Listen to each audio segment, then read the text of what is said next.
Welcome to Chapter 7, Exponential and Logarithmic Functions. We are going to start with evaluating logarithms.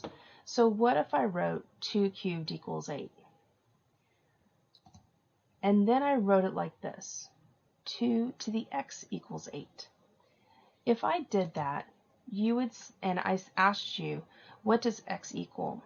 Well, first of all, I don't even have to write 2 cubed equals 8 for you to know that x would equal 3.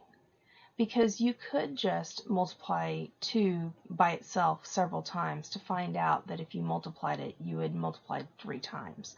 So 2 times 2 times 2. Okay? But what if I had other problems? So let's say I had 10 to the 5th equals 100,000. Again, if I wrote it like this as a problem, and you were asked to figure out what x equaled, you could multiply 10 times itself several times in order to figure out that multiplying 10 times itself 5 times would give you 100,000. So x would equal 5. Okay, so if I write out an exponential is written 2 to the 3rd equals 8. Okay, here's the thing. What if I don't have a way of finding x?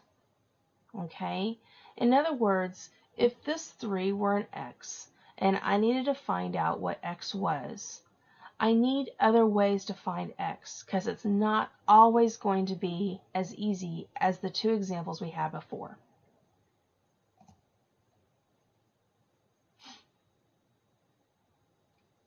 All right, so now what I'm going to do is I'm going to write this exponential equation in the form of a logarithm, okay? So I'm just changing the format of the exponential. Format is the only thing that's changing here. And a lot of people have a hard time with logs because they look at it as something they don't see very often. But it's just the format that we're changing. All right, so what I've done is I've written the word log, and then the 2 is the base from the exponential, so the 2 is going to go, and it's going to be the small number down here. The 8, which is the result, is going to go right here.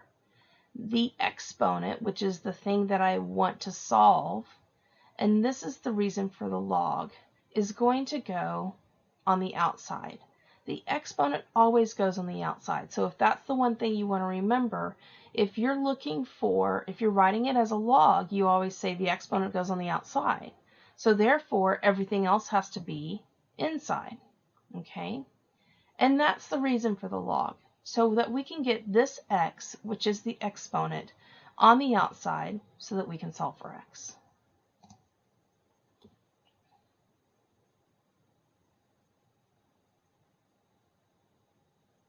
Okay, notice that I'm writing it so that you can see that the x always comes out on the outside, or the exponential number is always going to be written on the outside. So let's use our previous example. So 10 to the 5th equals 100,000. Now you're not always going to get problems like this. I'm not always going to tell you the answer, right? So I'm going to write it log base 10 of 100,000 equals, okay, so now we're going to look at our calculator, because our calculator will actually do logs for us. If you were trying to find out that this x equaled 5 instead of having to multiply 10 times 10 times 10, okay, so what we're going to do is we're going to find the log button, which is on the left hand side underneath your x squared button. When you find that, you're going to press the log button. It's going to put parentheses in for you, and you're going to type 100,000. After that, all you have to do is just press enter. Okay? When you do that, you should get a 5.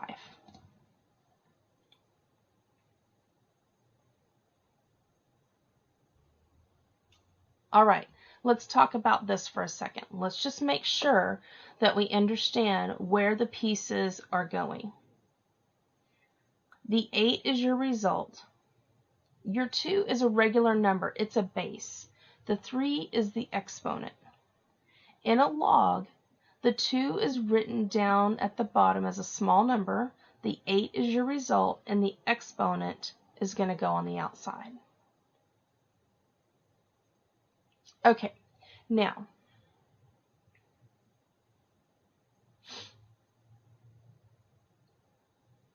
here we go.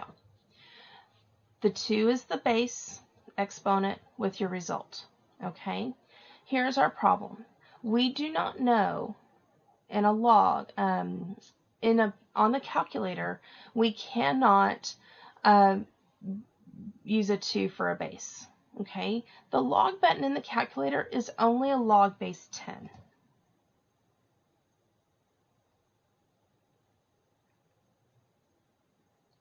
Okay, this 2, I cannot type that in the calculator.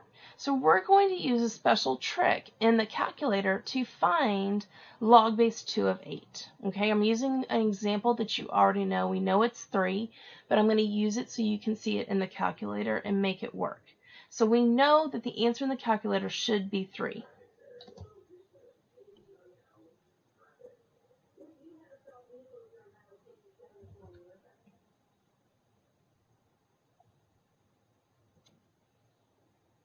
Okay, so what we're doing is we're using a trick called change of base.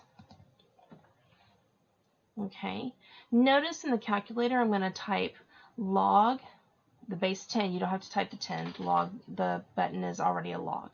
So you're going to go log base 10 of 8 and log base 10 of 2. Okay, in the calculator, make sure that you're putting in the parentheses around this one before you put, you're going to enter the division right here, and then you're going to use parentheses for your log base 2. When you press enter, you should get 3. Okay.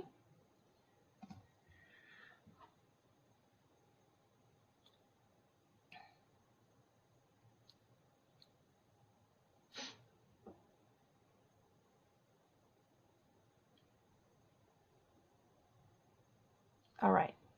So let's look at it. You know that 2 cubed equals 8, and you know that 2 to the 4th equals 16. So what would log base 2 of 12 be? It has to be somewhere in between the 3 and the 4. So this actually is a harder problem. We wouldn't be able to solve this with just multiplying 2 times 2 times 2. So in the calculator, I'm going to put, again, log base 10 of 12. Remember, the log button already puts the 10 in for you. And then we're going to put log base 10 of 2. Okay, your answer should be 3.585. I'm going to round to 3 decimals always, unless our quizzes or our tests tell us to do so.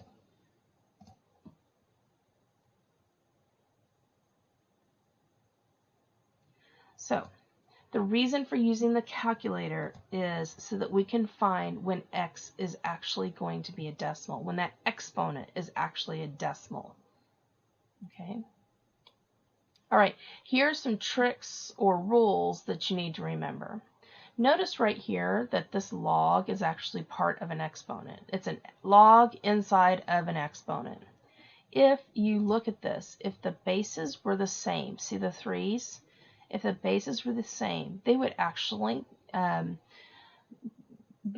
it would work out that they would equal each other, and the answer to this problem would actually be this leftover number here, this 10. Okay.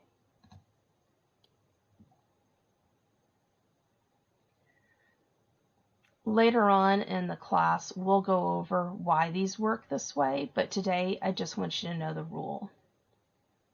Okay, notice that now we have an exponent right here that's part of this base, but this whole exponent is inside of this logarithm. So if the bases are the same, of course the bases have to be the same.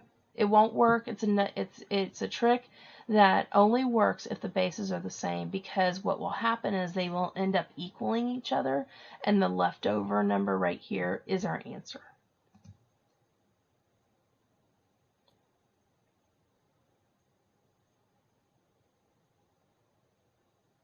Okay, so this is evaluating logarithms, and thank you for watching. We'll move on from this into understanding more about logarithms and their properties, and how we're going to graph with them, and how we're going to solve equations using logarithms. All right, thank you.